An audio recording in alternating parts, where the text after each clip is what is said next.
चुका है और हमारा इस पे बहुत सारे ऑब्जेक्शंस हैं। जो 48 अमेंडमेंट्स पेश किए गए थे, हम पूरे अमेंडमेंट पे हमारे ऑब्जेक्शंस हैं और ये ऑब्जेक्शन संसद से बाहर भी और संसद के अंदर भी बार बार उठाए गए। और आप जानते हैं कि जब ये बिल पार्लियामेंट में ज़ेर बहस था, उसमें पूरी अपोजिशन एक तरफ खड़ी हुई थी और रूलिंग अलायंस एक तरफ था। तो इसका मतलब ये कि रूलिंग अलायंस ने अपने नंबर के बुनियाद पर ये पब्लिक सपोर्ट नहीं था। आप जानते हैं कि जब उससे पहले जेपीसी में ये मामला ज़ेर बहस था, उस मौके पर तकरीबन 4-5 करोड़ लोगों ने पूरे देश से ईमेल भेजकर इसको अपोज किया था। तो इससे आप अंदाजा लगा सकते हैं कि entire Muslim community is opposing these amendments. तो इसलिए हम ये समझते हैं कि ये जो वक्फ अमेंडमेंट एक्ट है, ये इस देश के अंदर जो धार्मिक स्थल है, मसाजिद हैं और हमारी ईदगाहें हैं, कब्रस्तान हैं, इमाम बाड़े हैं, दरगाहें हैं और जितने चैरिटेबल इंस्टीट्यूशंस हैं वक्फ के, इन सब पर एक तरह से इनकी जायदादों को हड़प करने की, ख़त्म करने की कोशिश है और इसी इंटेंशन के साथ में ये बिल लाया गया है। बहरहाल ये हमारे लिए किसी वक्त भी एक्सेप्टेबल नहीं हो सकता और हमने ये बात भी कही थी कि ये अनकॉन्स्टिट्यूशनल है। कॉन्स्टिट्यूशन के बहुत सारे प्रावधान हैं, बहुत सारे सेक्शंस हैं जिसको ये कंट्राडिक्ट करता है और उसके साथ साथ ये डिस्क्रिमिनेटरी है, इसलिए कि हमारे देश में जो दूसरे इंडाउमेंट्स हैं, हिंदू इंडाउमेंट्स हैं, सिख इंडाउमेंट्स हैं, ईसाई इंडाउमेंट्स हैं, उन सबको वो तमाम सुविधाएं मिल रही हैं जिससे वक्फ को वंचित कर दिया गया है, जो वक्फ से छीन ली गई। तो हम ये समझते हैं कि डिस्क्रिमिनेटरी है, तो इसलिए भी हम इसको अपोज कर रहे हैं। और आप जानते हैं कि सुप्रीम कोर्ट में हमने इसको चैलेंज कर रखा है, कई लोगों ने चैलेंज कर रखा है और सुप्रीम कोर्ट ने अभी इंटरिम जजमेंट में 3 या 4 जगह पे रिलीफ दिया है, बाकी जगह पे वो ऐसा ही मामला है। तो इसलिए मैं मौलाना उबैदुल्ला खाज़मी साहब से गुजारिश करता हूँ कि स्टेज पे तशरीफ ले आए। उबैदुल्ला खाज़मी साहब all India Muslim personal board के वाइस प्रेसिडेंट हैं और एक्स MP हैं। नेशनल के लिए तो ये जो एक्ट है, ये ऐसा सेंट्रल एक्ट है जो मुसलमानों की मर्जी के बगैर लाया गया।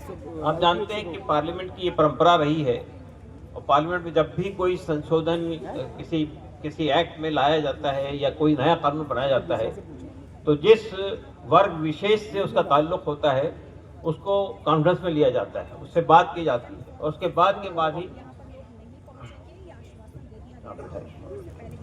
उसके मशवरे की रोशनी में ही सिर्फ 100 लोग के साथ ये कहा कि परमिशन दिया गया कि हम यहाँ पर एहतजाज करें। ये इनकी हिटलर शाही है, ये इनका डिक्टेटोरियल एटीट्यूड या इनकी एक मानसिकता को दिखाता है। अगर कोई प्रधानमंत्री की तारीफ में कोई जलसा करना चाहता तो बीजेपी 10,000 लोगों का परमिशन देती।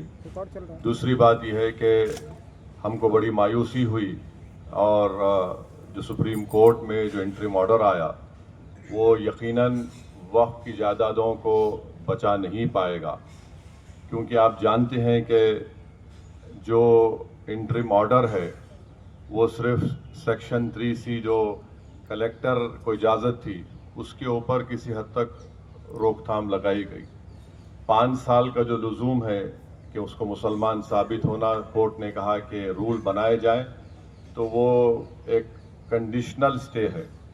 ऐसा रूल बनाया जाएगा कि कोई मुसलमान जो है अपनी जायदाद को वक्फ भी नहीं कर पाएगा और सवाल ये उठेगा कि क्या आप मुसलमान है या नहीं। दूसरी बात यह है कि हम लोग खुश ना हों कि सेक्शन 3C पर रोक लग गई। एक डेजिग्नेटेड ऑफिसर होगा जो तहकीकात करेगा और दिल्ली में 123 प्रॉपर्टीज़ हैं जिसका DDA कहता है कि उनकी जायदाद है, जिसमें एक मस्जिद के इमाम मुहिबुल्लाह नदवी साहब है। तो आप लिख कर रखें में मलेरकोटले की उस धरती पर किया जाए जहां पर चाहे 47 में कैसी भी अंधेरी हवा चली, लेकिन सिखों ने मलेरकोटले की तरफ आंख करके नहीं देखा। That is the actual spirit of secularism which lives live in this country। और उसको याद करने के लिए हमारी आपसे फिर गुजारिश है कि आप मलेरकोटले ज़रूर आएं। मुझे आप माफ़ कीजिएगा, मैंने जल्दी में प्रोग्राम बना है, मुझे वापस जाना है, लेकिन मैं आपको आश्वासन दिलाता हूं, सॉलिडेरिटी की तरफ से आपसे ये कहता हूं कि जिस तरह भी आपको ज़रूरत पड़ेगी हम आपके साथ हैं। आए इस चीज़ का सबूत देते हुए आप मेरे पीछे से बोलेंगे, वक्फ एक्ट वापस लो, वक्फ एक्ट वापस लो, सरकारी धक्का नहीं चलेगा, सिख मुस्लिम एकता जिंदाबाद, सिख मुस्लिम एकता जिंदाबाद। बहुत बहुत धन्यवाद। इंशाअल्लाह आपकी लड़ाई जरूर आप जीतेंगे और हम उस खुशी में भी शामिल होंगे जब आप ये लड़ाई मुस्लिम पर्सनल बोर्ड के मुख्तलिफ स्टेट से आए हुए अरकान व आमादीन, जो सबसे बड़ी हम लोगों के लिए दुख की बात हुई कि नए औकाफ अगर हम करना चाहते हैं, किसी जगह मस्जिद के लिए अपनी ज़मीन देना चाहते हैं, तो सरकार उस पर रोक लगा रही है, ये कह के कि हम जांचेंगे कि आप 5 साल से मुसलमान हैं या नहीं हैं। यानी हम अपनी जायदाद बेच सकते हैं, किसी को दे सकते हैं, लेकिन अपनी मस्जिद या मदरसे या दरगाहों के लिए वक्फ नहीं कर सकते। हमने ज़बानी जो हमारी शरीयत वक्फ करने की इजाज़त देती है, उस पर भी आपने पाबंदी लगा दी है। ये 2025 के इस तरमीमी एक्ट में, इसलिए all India Muslim personal board ने इस जैसे जितने भी तरमीमात थी, जिनकी तादाद 40 है, सबको हुकूमत के सामने रखा, पार्लियामेंट्री कमेटी के सामने रखा, लेकिन आपने हमारी आवाज़ पे तवज्जो नहीं दी। All India Muslim personal board ने ये वाज़ेह ऐलान किया है कि हम इस एक्ट को पूरे के पूरे जो तरमीमी एक्ट है रिजेक्ट करते हैं, और 1995 और 2013 का जो एक्ट है हम उसको कबूल करने का ऐलान करते हैं। हमें उम्मीद है कि सरकार अपने इस गलती से रुजू करेगी और आइंदा हमें शरीयत के मुताबिक अपने वक्फ की जायदादों की हिफाजत और नई जायदादों को कायम करने की शरीयत के एतबार से हमें इजाज़त देगी। मैं इसी के साथ आप सबका शुक्रिया अदा करते हुए अपनी बात ख़त्म करता हूँ। कह रही है कि हम मुसलमानों की हमदर्दी में लाएं, मीडिया को कहती है, हमारे बरादरान वतन हिंदू भाइयों को ये कहना चाहते हैं कि साहब चंद मुसलमानों ने वक्फ की ज़मीनों पे कब्जा कर रखा है, सरकार उसको छुड़ाना चाहती है। पूरा हिंदुस्तान का मुसलमान एक तरफा ये कह रहा है कि ये गलत है, लेकिन वो नहीं बताया जा रहा। कब्जा कितने कर रखा है वो नहीं बताया जा रहा। सूबाए मध्य प्रदेश में अल्हम्दुलिल्लाह कई आंदोलन इसको लेकर हो चुके हैं और बड़े तारीखी आंदोलन हुए। बिजली गुल का आंदोलन, तमाम एक के बाद एक हमने तमाम आंदोलन करे और आगे भी करेंगे, और आपके सामने जिम्मेदारी के साथ कहते हैं, क्योंकि बहुत सारे लोगों को बोलना है कि मध्य प्रदेश का एक एक शख्स all India Muslim personal board की आवाज़ पर लब्बैक कहेगा। जो भी यहाँ से हुक्म होगा पूरा प्रदेश आपके साथ खड़ा है। और फिर कहना चाहूँगा कि सरकार हमें डरा नहीं सकती। हमारी जबान बंद कर सकती है जब अल्लाह चाहे, लेकिन सरकार जो दमन चाहेगी करेगी, लेकिन ना इंसाफ थोड़ी हेल्प रियाज सर से ले लो।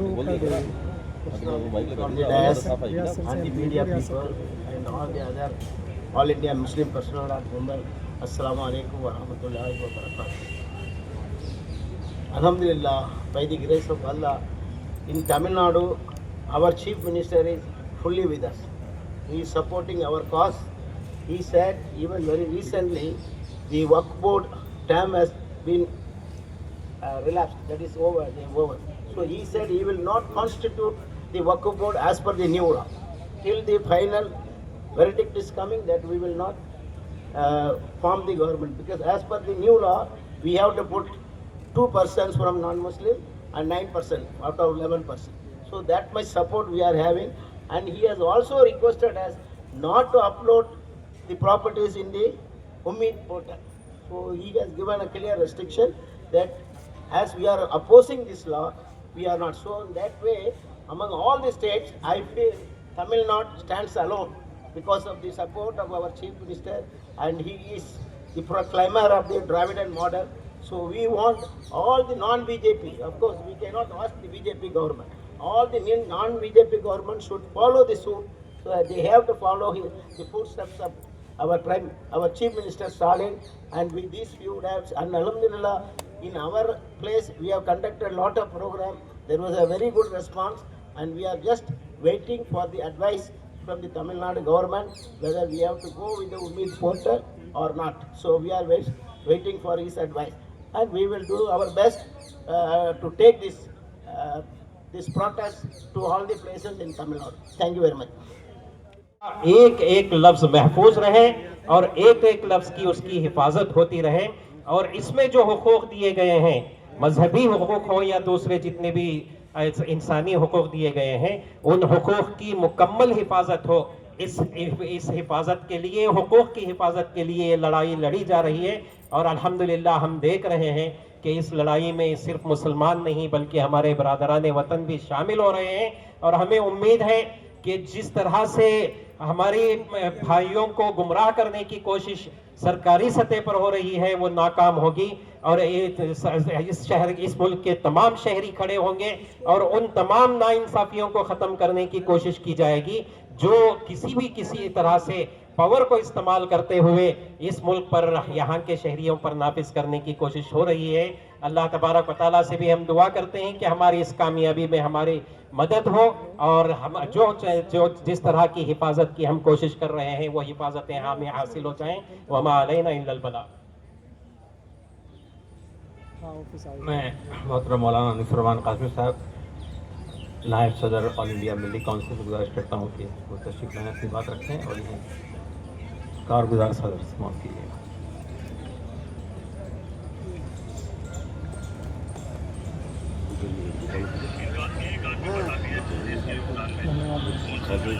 बिस्मिल्लाहिर्रहमानिर्रहीम।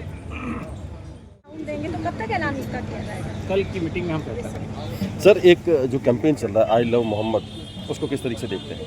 आई लव मोहम्मद में क्या अनकॉन्स्टिट्यूशनल है बताइए?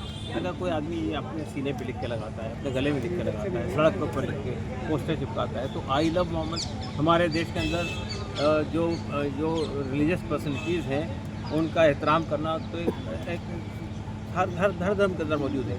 हमारे यहाँ लोग जय श्री राम के नारे लगाते हैं, उस पर किसी ने कोई आपत्ति नहीं बताई, कोई FIR है इसके ऊपर। ये पहली बार ऐसा हुआ है कि आई लव मोहम्मद कहने पर FIR कर दी है, तो बहुत ही गलत बात है। सर, आई लव मोहम्मद के पोस्टर BSP लखनऊ की रैलियों में भी देखे। नहीं तो ठीक है ना, अगर दूसरे लोग भी अगर मोहम्मद हज़रत मोहम्मद है वो मुसलमानों के नबी नहीं है, सिर्फ पूरे इंसानियत के लिए रहमतुल आमीन बना के भेजे गए हैं, पूरे इंसानियत के रहनुमा हैं। सर, क्या प्यार करना गुनाह हो गया इंसानों से? हाँ, तो यही तो हो रहा है, हमारे देश में गुनाह हो रहा है। सर, क्या ये हर मुसलमान को नाम रखना चाहिए, अपने साथ में मोहम्मद नाम लगाना चाहिए, बच्चों के नाम रखने चाहिए? नहीं, बहुत सारे लोग लगाते हैं, बहुत सारे लोग नहीं भी लगाते हैं। नाम तो देखिए इस्लामी जितने नाम है सब में आमतौर पे लोग जो है अब्दुल्ला नाम लगाते हैं, अल्लाह का नाम उसमें होता है, अल्लाह का बंदे का नाम होता है, तो या मोहम्मद सल्लल्लाहु अलैहि वसल्लम का नाम लगाते हैं लोग, मोहम्मद इलियास, मोहम्मद फलां, इस तरह के बहुत सारे नाम होते हैं। ये परंपरा रही है। आप क्या रिकमेंड करेंगे, हर व्यक्ति को लगाना चाहिए जो कि आई लव मोहम्मद एक ट्रेंड कर रहा है? हर व्यक्ति को अपनी तौर पर तय करना है किस बच्चे का नाम क्या है।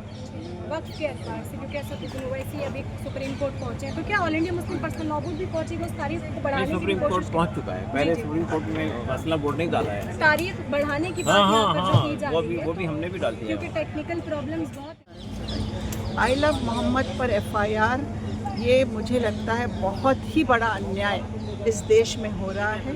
इसमें तो कोई गुनाह किसी भी सेक्शन के एतबार से, किसी भी कानून के एतबार से गुनाह हो नहीं सकता है कि किसी के लिए अगर हम श्रद्धा रखते हैं, एक समाज उसके बारे में कह रहा है कि मैं मोहब्बत से मोहब्बत करता हूँ या करती हूँ, तो इसमें गुनाह क्या है? अरेस्ट होना, FIR होना असंवैधानिक है और अन्यायकारक है और ये चीज़ रुकनी चाहिए।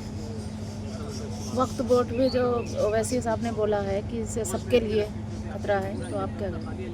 अन्याय इसमें है, ये है कि ये सब ज़मीनात का रेगुलेशन मुस्लिम समाज के हाथ में था आज तक, और मुस्लिम समाज के ही बाप दादाओं की तरफ से दी गई ज़मीनें हैं, उनके प्लेसेस ऑफ वर्शिप के लिए दी गई ज़मीनें हैं, उसका रेगुलेशन का अधिकार उनको है।